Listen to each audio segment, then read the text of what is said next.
back to another live stream brought to you by Women's Health and Wellbeing Services. My name is Melanie Robson. I'm back live streaming as I do once a week. Have been doing so for 6 months now. Yeah, at least 6 months since the start of, when the pandemic really got crazy. And we decided to, adjust some of our services and the way we connect with our clients and anyone out there in the community to doing more online content, specifically through Facebook, so our live streams. And me being a psychologist, my live streams typically tend to be on mental health issues, psychological issues, anything to do with the mind and that kind of stuff. And so I'm back doing my last live stream for the year. And today, what I thought might be useful to talk about, given that we are coming up to Christmas, is to talk again, just to kind of revisit the topic of boundaries, which, often come up in families, and how to hold a boundary, a psychological boundary, that's what I'm talking about, in a family, and how that can be difficult for many, many people. And particularly coming up to Christmas, I think that those kind of issues can rear their heads again, even if you've kind of been managing to sort of sort through them the rest of the year. And then along comes Christmas and just knocks you off the perch a bit there. And also I've had a request to talk a bit about how to manage Christmas with your children if you are co-parenting or have recently gone through a separation or a divorce, and you're this might be your very first Christmas parenting through a divorce or a separation, and kind of what some of the issues are around that and how to manage that, certainly how to manage that emotionally and psychologically as best you can for yourself and your children and perhaps your wider family. So we'll see how we go talking about some of this stuff. So I'm going to talk from today, to start off with, talking about boundaries and revisiting that. I'm going to be touching base using this little booklet, which is one of our new ebooks, and there's an accompanying video with it on our new membership site called The Hidden World of You. You go on there and you pay a small fee and you can access all the content on there, and there's entire courses on that website. So our anxiety course, self-compassion course, postnatal depression and anxiety course, a course about managing your relationship with your money, and then we've also got these short little workbooks and shorter videos, just kind of short, sharp little on a few different topics there. So around vision boarding, boundaries, dating after divorce, a few different topics there. So that's on our separate, new, exciting membership site. So membership meaning that is a paid sort of subscription-based site, and then you get access to all that content. So I'm going to be using the little book on there, which I've chucked together, just to remind you again what boundaries are and why boundaries can be so tricky with members of our family, or even just friends in the wider world around us. So, of course, if we were to talk or think about a boundary physically in the real tangible sense, that is a limit of something. So if you're on a oval and there is a white painted line around the edge of the oval, that is the limit of, say, that football field or baseball field or soccer or whatever. That's the boundary. That's the line that you don't cross. And if you cross that, there's a penalty or a foul or you're called out, whatever that is. Not really a big sports person.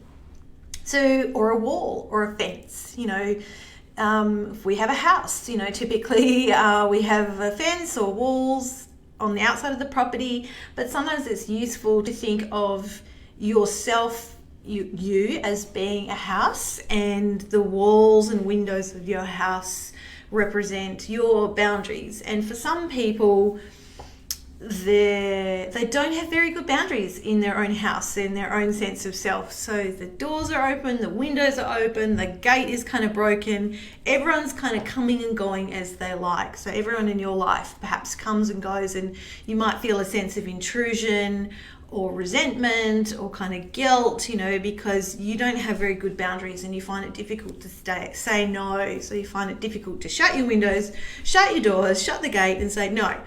Or just to make more conscious choices regarding who you want to let in and who you want to keep out.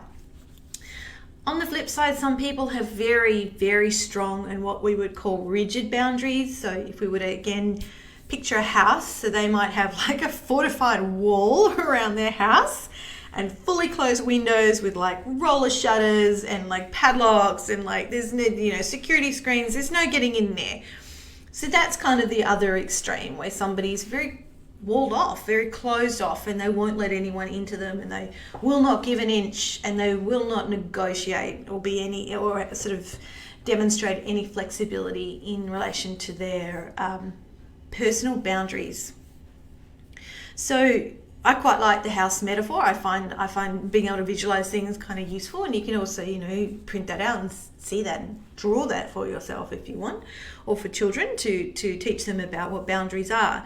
So when we're talking psychological boundaries, it's same but different. It's very much about how much of yourself you're willing to kind of give and share, and how much you will let other people borrow from you or use you. There's always an exchange between us and another person. So a boundary, a good healthy boundary, say for instance, is about not taking on other people's issues and not getting pulled in to their kind of stuff, and in the same way being quite selective around who you let into your world, what you will share with people, what you will do for people, how much time you spend with people. There's different types of boundaries. So there is like a time boundary, how much time you give someone. There's a physical proximity boundary, how close you will let someone or certain people be with you. There is, what else? Conversational boundaries. So that's topics that you're willing to discuss and topics you're not willing to go down that path with. What are some of the other ones? I'm going to have to look through my book. So there's a few different ways we can kind of look at boundaries, because it's not just a matter of doing or saying something for someone else. It's crosses all kind of domains in many different areas of your life. So yes, how much time you spend with someone, what behaviours you're willing to put up with. That doesn't sound good, and how much you're willing to put up with. But this can certainly show up in families where, somebody in a family is acting in quite a destructive or dysfunctional way, and how much we're willing to sort of tolerate that behaviour before we go, what, if you're going to keep engaging with me in this way, I'm not going to be able to see you anymore, or we're going to have to put some limits around what you do, because if you keep doing these particular behaviours, it's hurtful for me or difficult for me. And so that's a way, I'm kind of thinking of families where there's really, problematic, toxic behaviours in families. And often in families we end up putting up with kind of issues which really we need to be asserting ourselves a bit more and putting up some stronger boundaries. What you talk about. Boundaries around online content, hopefully we put up some pretty firm boundaries for our children. We help our children we help our children consume online content in a healthy way, and we have boundaries around what they're exposed to, so whether that's limiting their amount of time on a phone or iPad or laptop, whether we have a filter on a modem or something like that. So we're kind of limiting. We might do that for ourselves as well if we find that we're really addicted to YouTube or something like that. So putting a boundary, time limit around that, or a content limit around what you will expose yourself to is really helpful. Boundaries can be, really firm. They can be pretty solid with certain people in our lives that we just don't negotiate on. Boundaries, though, can kind of be a bit more flexible and permeable with some people. So with friends, there's a bit more give and take. And with other people in our lives, we might have quite open boundaries with them, depending on sort of, levels of intimacy, trust, your sense of safety with another person. Boundaries, I think, can easily get a little bit messy during times of high stress. And I'm going to categorize Christmas as a time of high stress, a very fun and exciting time, but also a time where we tend to get, I think, pulled into perhaps some tricky family dynamics, when we're trying to negotiate, well, whose house are we going to and who's coming over and when.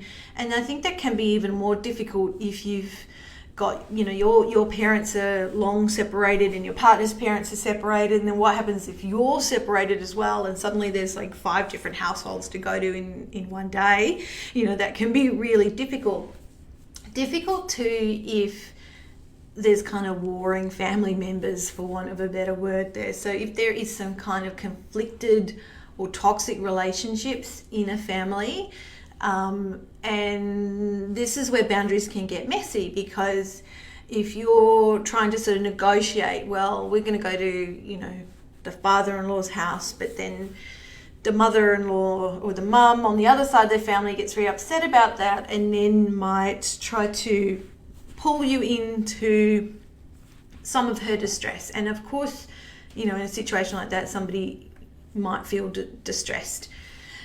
However, it's a matter of, at the end of the day, everyone trying to be as adult as they can be, and have conversations around what is realistic for a family at the particularly if there's children involved. And on that note, Christmas really, truly, if you think about it, really is about joy for the children. It's certainly joy for us, hopefully, with our family and friends, or however we want to spend it. Maybe we just want to spend it by ourselves at the beach, how you go for it. But really, particularly as you get older, you kind of really see, or I've certainly seen, Christmas it's a great time for eating, and having a couple of drinks, but really it's about showering the kids with love and maybe some gifts, but fun times. It's all about them and that kind of mystical, magical, feeling of Christmas, that, of Santa Claus and all these wonderful things.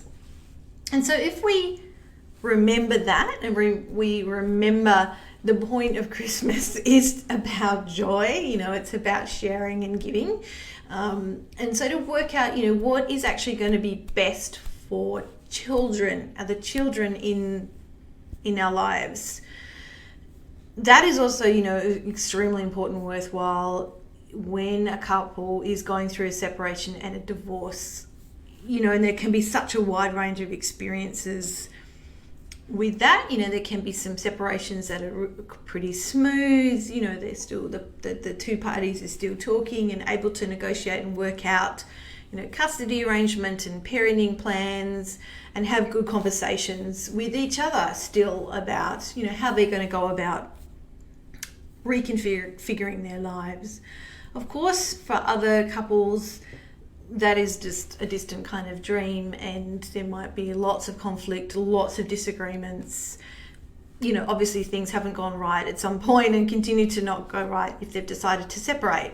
And of course on the far end extreme of that, there's absolutely no conversation, and there would be, high amounts of legal involvement. Hopefully you're not in that boat, but let's be realistic, that absolutely still happens. Always keeping, and I think every psychologist would agree with me, every lawyer would agree with me, that keeping the focus on the children and what's going to be best for them and more positive for them is always the best kind of option, because they are in a far more vulnerable state than we are. Physically, they're still dependent on their parents. Psychologically, they can be quite fragile, particularly during those times of high stress, and if a family is breaking up, and they need the adults around them to still be adults and to try and parent as best they can. So if that means for you as a parent, you now need additional support, you need to go to counselling, or you need additional support from your family and your friends, by all means do that, so that you're still able to be there as best you can, work through your own stuff, and then you'll be able to support your children in their transition through that. And look, first Christmas as a separated or divorced family probably will be tough. There's many ways that can be a difficult situation, not just kind of trying to work out, well, who's going where and when, and I want the children on Christmas Day, but no. It will be, I think, the first Christmas or the first instance of anything post a loss, whether that's a loss of the marriage or even a death in the family, or, somebody close. Those kind of first events, those first big events, typically are the hardest, and the first anniversaries of things as well. So the first Christmas after a family has separated, is kind of a big deal, because you need to work out not just the physical arrangements of who's going what, where, when, but also all the emotions that come up with that loss. That this is the first time for us as a family we are no longer together. That's quite big. And having to kind of come up with new traditions, really, with a new system, with a new normal for that Christmas, and every Christmas after that. And more often than not, a lot of parents will take turns. Well, this year you've got the kids on Christmas Day, next year it'll be my turn, or they might have variations of that, like kids are with one parent in Christmas morning, wake up Christmas morning at that house, and then the afternoon and evening they go to the other parent's house, or something like that.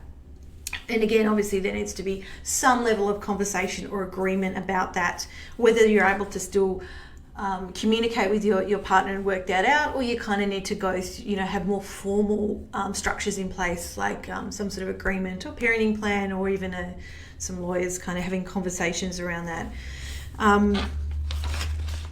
I guess at the end of the day, we don't want our children, it's probably already a difficult time for the family if the family configuration has changed. We do not, given that we want to stay very focused on the children and their well-being and how they're coping, because they need us to, we are our primary support system for our children as the main caregivers, hence you need to be taking care of yourself. And obviously if the children are really struggling, then they might need some additional counselling support as well. But at the end of the day, we need to be very, very mindful as the adults in our little people's lives, not to drag them into adult issues and adult conflict. And of course, this applies to Christmas as well. So it's always very, very unadvisable to, drag children into, cross the boundaries really with children. That's what I'm talking about. So that would be about, in this example, talking about the children's other parent in a negative way in front of them. That can be really difficult, because often we're still full of a lot of conflict and a lot of grief and a lot of anger and all these kinds of confusing things. And suddenly we're living this new life and what's just happened to me in my beautiful life kind of thing. But we do not want to damage our children by doing or saying things that we can prevent, essentially. So, and Christmas, again, if we want it to be a really beautiful and fun time, even though things are changing now in the family, one of the ways we can do that is to not involve children in the conflict between the parents or the differences between the parents. So in that example of not talking about the other parent, particularly in a negative way, in front of the children, or talking about finances, particularly in regards to separation or divorce, or talking about why you've divorced, particularly if there's been a lot of conflict or infidelity and things like that. We don't really want to be dumping our anger and our anxiety on our children. That's not their job. It's not their responsibility to sort out that stuff for us. That's our responsibility as adults. We don't want to be discussing the history of the marriage and what happened and what went wrong and what they did and da-da-da-da-da. No. And resist the urge to tell that to your children if they keep asking, because some children will want to know why. In fact, they probably all will want to know why. Remembering too that children, human minds, full stop, always seek to know why. Our brains are naturally always trying to make sense of things in the world. And I think even more so when something bad happens, when something difficult, painful, something unexpected, we try to make sense of it. What happened here? Why has this happened? Is it something to do with me? And on that note, this is often what happens for children when they're not told or informed about what's going on. And by that I mean in the right way. So having a conversation with children, about mum and dad, or whatever, mum and mum or dad and dad aren't going to live together anymore, or we're now what we would call separating. We still love you, we're still going to be your parents and do all these great things, but we're just going to be now friends, or whatever language you have around that. So we need to give them some reason, but we do not need to kind of go into all the details there. We want to kind of keep them out of that, but they do need to have some sort of understanding, because in the silence, if nobody's telling them what's happening and all these things are happening around them, what they can do is make up things in their heads. That's what children do, and that's what our brain does. And children will often blame themselves. They can go, it was my fault, mummy and daddy don't love each other anymore for the stupidest, well, for us it might look, for adults we can, for the silliest little reason. I didn't win the soccer game, kind of thing. But this is what little minds do, and they search for reasons, and they can easily blame themselves. So adults need to have an understanding of that, and some sort of language and sort of unified message that they're sending the children, preferably. No, that's not always going to happen in adult relationships, particularly if you've separated and you don't really like the partner anymore, or there's still just a lot of conflict and things to work out. So we want to we don't want to dump all this stuff on our children and potentially kind of damage them more. We don't want our children to feel guilty about things, or that they've got to side with either parent, or that there's this competition between parents. And again, this can show up around Christmas time, with not just about who's spending time with the kids, but say Christmas presents and how much money someone is spending on children. We do not want to fall into those kind of a bit pettyish behaviours, because we're really struggling. At the end of the day, that's what our behaviour is saying, and kind of like, I'm feeling really guilty. That, of course, you'd feel bad because the family is no longer together, and you might be feeling a lot of guilt for putting your children through that, even if it means, though, you've done this for a reason and ideally everyone's going to be happier. It's never a good thing when we let guilt run the show. Guilt is a very, very human emotion. We need all of our emotions, unfortunately. And we still have them because they have kept us alive as a species for tens of thousands of years. We need to feel, guilt shows us that, just in a very broad sense, in a broad sort of definition, that something has gone wrong and we feel bad about that. It's just about feeling bad. And guilt kind of works to help us have a conscience and to stop us doing really evil stuff to each other. Because if we didn't have that, we probably would, because people can be very frustrating and very difficult. I was stuck in a shocking traffic jam yesterday, and I was like, I was trying to practice some mindfulness, but I was also feeling very frustrated. And so if we didn't have all these emotions, I needed to feel that kind of frustration, because I was more, I was very powerless in that situation. So I do have a point, that we feel we have all our feelings for a reason, and it's really, I think it's very normal to feel guilty that the family, is now apart, particularly coming into Christmas.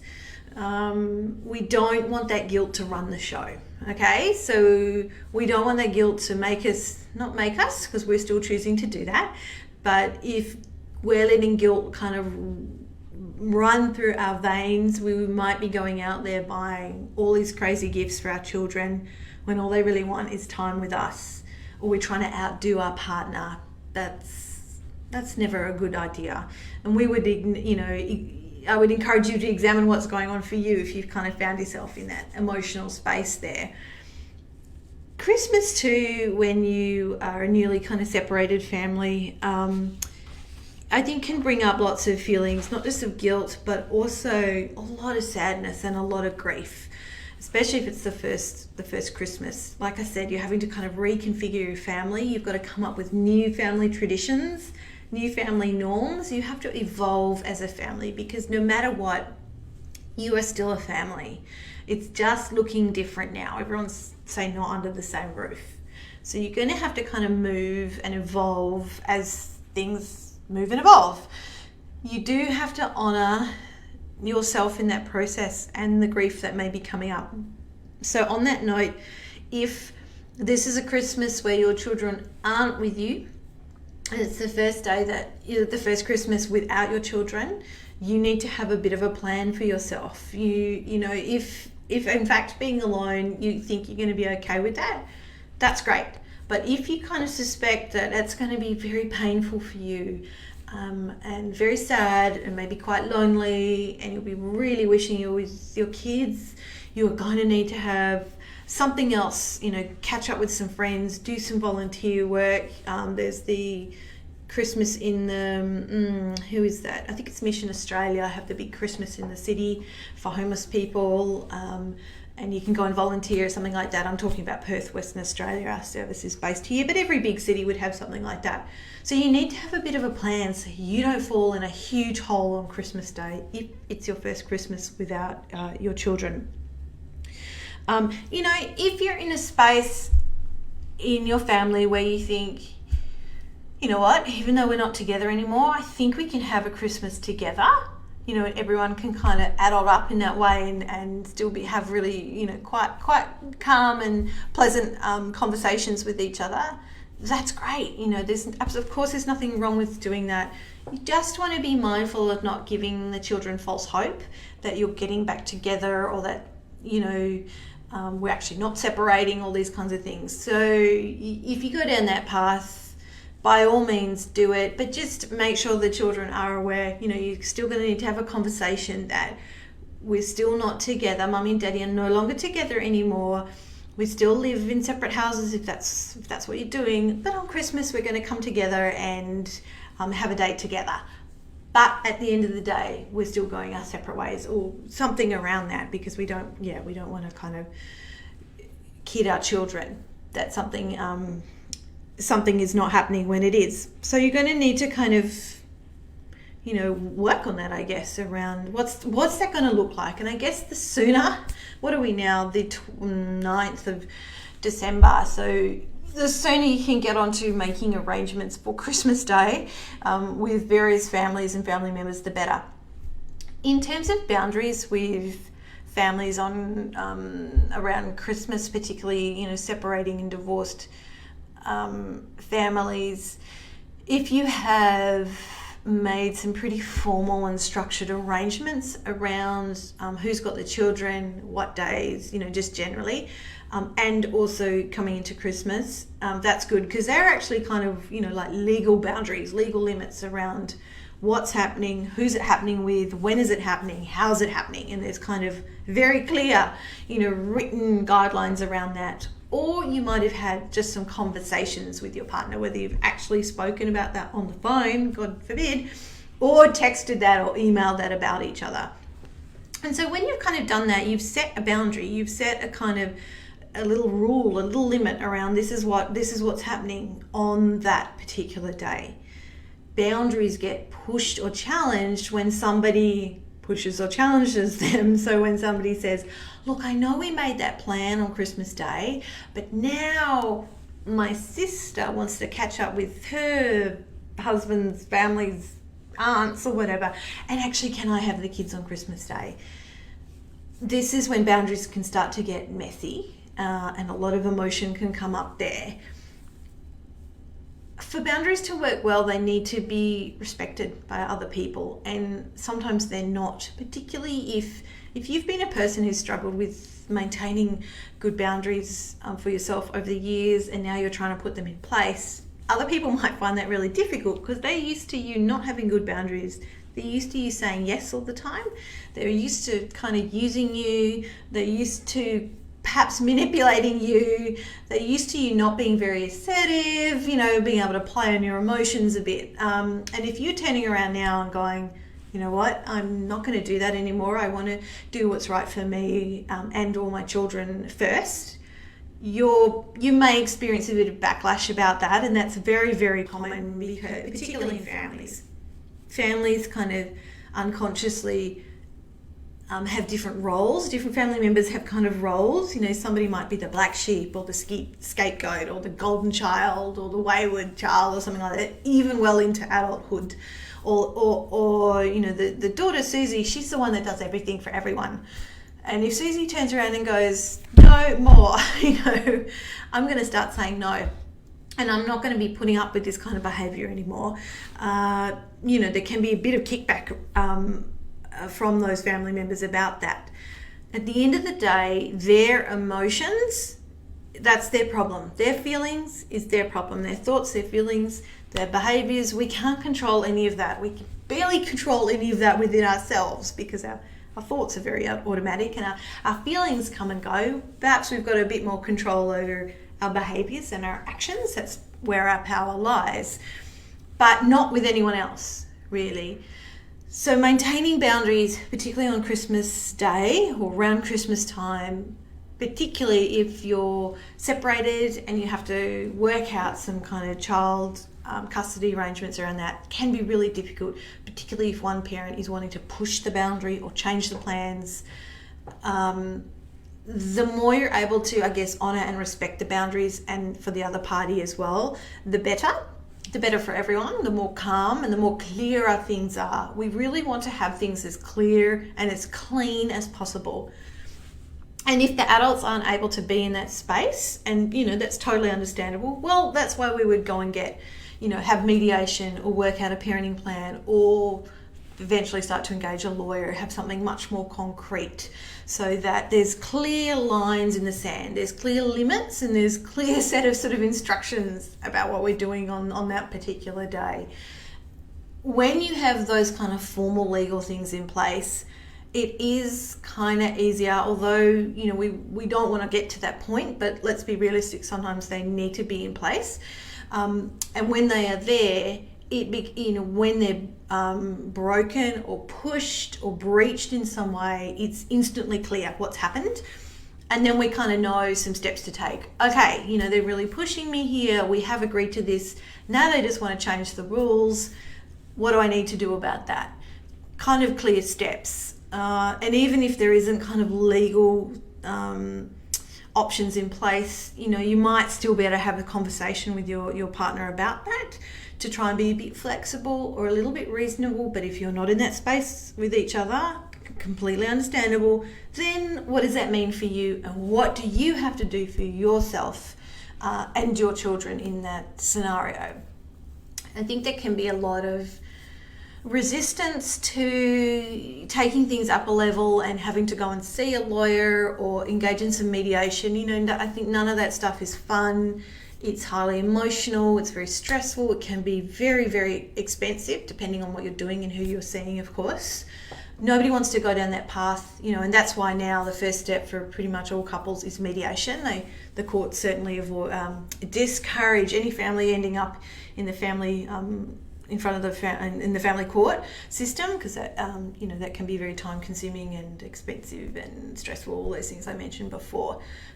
So the more a couple or no longer a couple are able to work those things out by themselves, the better.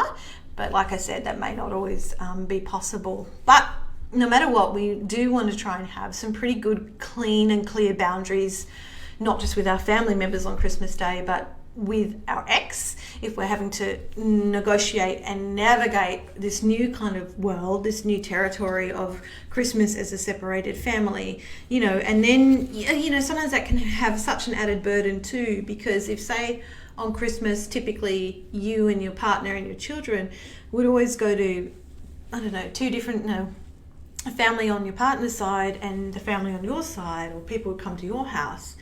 Suddenly you can't do that anymore. You can, but there's kind of double the amount of families sometimes, or you don't want to have everyone over at your house anymore, and you might be experiencing some pressure from family members to do things that you would rather not do. So that pressure is pushing on the boundaries, pushing on a limit there. And if you're feeling under pressure and that there's this voice inside of you going, I don't want to do that. I'm not up for that this year. I don't feel like I've got it in me, or I just don't want to deal with it. I just want to spend some time with my kids.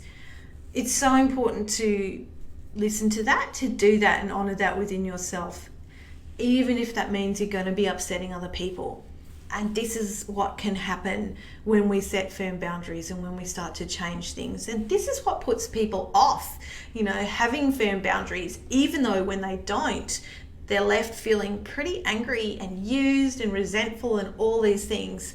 But for some people, that's a better alternative than starting to say no to people and having to, deal with the kind of anger and shock and horror from those people who we're now saying no to.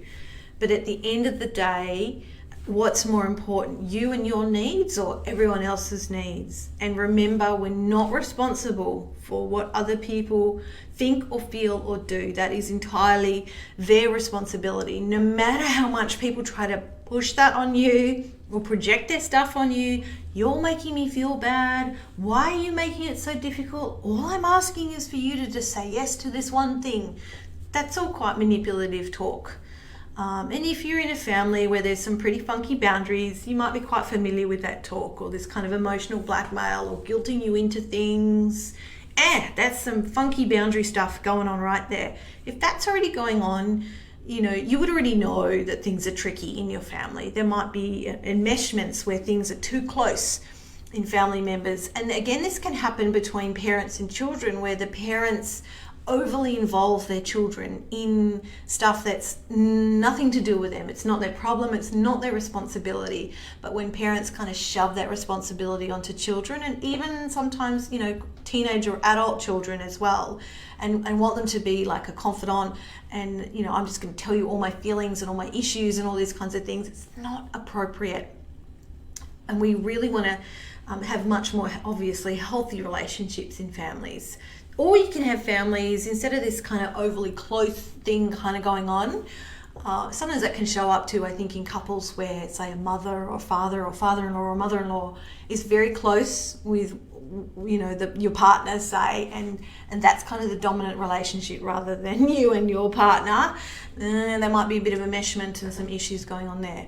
Or the flip side of that, of course, is those very, very rigid boundaries I was talking about at the beginning, where there could even be cut-offs and people don't talk to each other at all, sometimes for years and years, and people are cast out of families. And if you say no, if you try to change things, then nobody will talk to you, really kind of crazy, psychologically very unhealthy stuff going on. So if you're in a family system like that, and a family is a system, then you have to work very hard at getting to know yourself and getting to know what is right and what is best for you, regardless of how anyone else is going to respond or react when you do that. And again, if you've got the added layer of now, single parenting, or we're separated now, we've got to work this stuff out. But then I also have to hold and negotiate all these other family, relationships that I always have to deal with. Man, that is a lot of stuff. Maybe you should just go on a little holiday for Christmas and not have to deal with any of it. I'm kind of being funny there, but if you need to do that, you need to do that. Because at the end of the day, as I said, you've got to take care of yourself, and you need to think of the children and how, I'm kind of chuckling because it's like, somebody think of the children, but yes, you do. Like I said, children are in a vulnerable position. They are strong, they are resilient, of course. However, they're still very sponge-like, and they take in everything that they see and hear around them, no matter how hard we try to hide stuff from them. And they don't need to be burdened with adult issues and adult relationships. They need to have a great Christmas. They need to have a good Christmas, kind of thing. And you deserve that as well. But, everyone deserves some fun and some connection and laughter and some yummy food, and maybe exchange some gifts, or you play games with each other on Christmas Day, whatever that looks like for you. And you might, again, have to create some new rituals for you and your children on Christmas Day if you've gone through a separation. So, whereas you past Christmases, you sort of followed a ritual of, they come into the bed and everyone kind of opens some presents in bed, or, you're allowed to open one present before breakfast or whatever. You might have to create some new little rituals, like in Mummy's house, this is what we're going to do on Christmas Day, or ask them what would they like, what would be a good Christmas for them now that Mum and Dad are in different houses, or now that Mum and Dad come and go. Because some families set it up so that the families stay in the children stay in the same house, and it's the parents that move in and move out every week or week off or fortnightly. I've just read about that. I have heard about that, but there's actually a term now called it's something to do with empty nest parenting, I think. I'm not sure, where the children or the children, whether they're teenagers or little kids, they stay in the same house the whole time, so they're not moved around, and the parents actually move in and out. They might have a unit or another house that they go in and out of. Obviously, that's not for everyone. I think that's a great idea, because then the focus is on the children and the children's stability, because it can be, as you might know, very stressful and very difficult for children to have to be moved from one house to the other every week or every fortnight or whatever that is like, particularly if their parents live in completely different suburbs and you've got to work out schooling and transport and all that kinds of crazy stuff, let alone if there's extracurricular activities. It can get pretty full on, very, very full on. And nobody wants that. When you have children, I'm sure that was the last thing on your mind. One day we're going to get separated and divorced, and then we're going to have to work out childcare arrangements and how that's going to go on Christmas and Easter and birthdays. Nobody dreams that. So please don't feel bad if you feel bad, you feel bad. That's where you are. But nobody wakes up wanting that for themselves and their family and their children. The important thing is to shift the emphasis onto the here and now and what's going to work best for you and what's going to work best for the children, so that boundaries can be respected as best they can, and we can still have a fun time. We can teach the children that we can move through difficult transitions.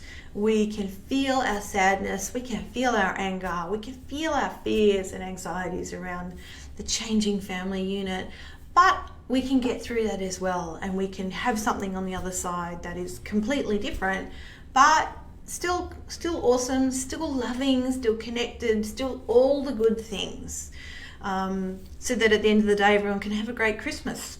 Because we want, what we're doing really is we're building memories for our children. And do we want to build painful memories or memories of high conflict between parents, of difficult times, of children feeling torn between parents or not allowed to see certain parents? Do we want kids to feel guilty for wanting to be with one parent, or that one parent's better than the other because they gave me more toys or bigger toys? No, we certainly don't want that for our children. So as best we're able to keep that in mind, please do. And I know that can be hard if it feels like you're the one doing all the work. You're trying to be above board and be compassionate and be generous and do all those good things, and you're feeling like your partner isn't coming to the party in that way, and they're still maybe stuck in some of their upset and emotion about the separation, and are kind of wanting to parent in a different way than you would prefer them to parent with. That can be extraordinarily difficult, no more so than at Christmas time. Again, trying to keep the focus on the children and what's going to work best for them, and being very mindful of their presence and of what you share with them, whilst also respecting that they do have a need to know what's happening, but there is a limit. There's sort of an age-appropriate way to go about informing children, and keeping things very simple and keeping the focus on they're still loved, they're still wanted, they still have two parents. Now we're just going to be parenting a little bit differently. Our families are going to be a bit different. And if our children or we need additional, certainly emotional and psychological support, we go and find that. We just go and do it. You just do what you need to do so that you're able to kind of build a new sense within yourself once you kind of get through all the shock and the grief and all the feelings that come up, just with a relationship breakup, let alone if there's children in the mix too. That's a big deal, especially having to think, oh gosh, I'm going to have to work this out for many years, for the next 15 Christmases or something. Yes, you are, and that's a tricky thing. I do encourage you though not to get too ahead of yourself, not to kind of plonk yourself 10 years in the future. That's just not helpful. None of us can predict what's going to happen in the future, tomorrow, let alone 10 years from now. So just take it back to what's going to work here and now. How can we just have the best kind of Christmas that we can? How can we respect each other's boundaries and work out a pretty fair deal here as best as we can. And if we can't, well, what do I need to do to ensure that at the very least, the children have a good Christmas at the end of the day? And if that's going to be difficult for you, because that may mean the children will be with the other parent, like I said, you've got to take care of yourself. You've got to plan for that day. How am I going to keep myself busy? Who am I going to be with? How am I going to be able to feel my feelings but not completely fall apart? I do encourage you to really have a bit of a little action plan there for yourself. So on that note, I am going to wrap up now. Be talking about 45 minutes or so. Like I said, if you do want to get a hold of this little book on boundaries, by all means go onto our new site, The Hidden World of You, and have a look at some of the content there and have a little think about whether you want to gift that to yourself for Christmas. A subscription, you can pay for a monthly subscription or a whole year, or you want to gift that for someone else. Otherwise, feel free to share the content that we have on our Facebook page and on our website. So thank you for listening to me today, or watching this back. I hope it's been of use to you. Thank you for anyone who has listened to any of my content this year. The beauty of a live stream is that it is live, so if anyone wants to chat and offer feedback and questions and share stories, they can do in the moment. Otherwise, you're more than welcome to provide us with some feedback and some suggestions, whatever you like, by going through our Facebook page or our website, which is www.whws.org.au. We closed for a couple of weeks over Christmas. But thank you so much for going along with our little experiment this year as we've ventured out more into the online space and provided you with a little bit more, just something a little bit different. If you have any other ideas, by all means hit us up for them. Have a truly wonderful Christmas. I think we're all super keen for Christmas this year. It's been probably one of the most difficult years for many people in their whole lifetimes, really. Not to underscore other challenges that people come across, but I truly hope you have a really good Christmas, even if that means you are separated from certain family members this Christmas. Please take care of yourself. Stay safe. Have fun, and I hope to see you back in 2021. It's going to be a much better year. I know it. Okay, bye.